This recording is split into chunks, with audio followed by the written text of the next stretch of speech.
Sir, gandang araw po. May mga bali-balita po sa amin dito sa Butuan City na mayroon daw po dadating na 8,000 pera aka. Salamat po sa response.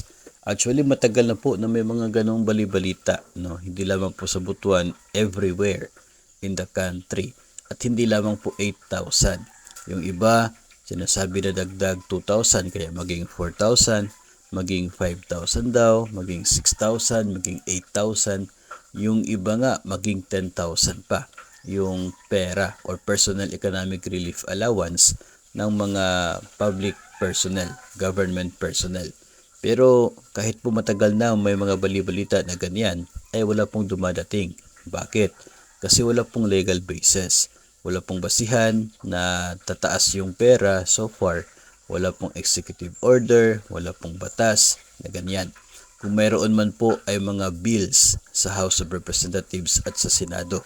Mga bills na pare-pareho po na pending in the committee hanggang sa kasalukuyan.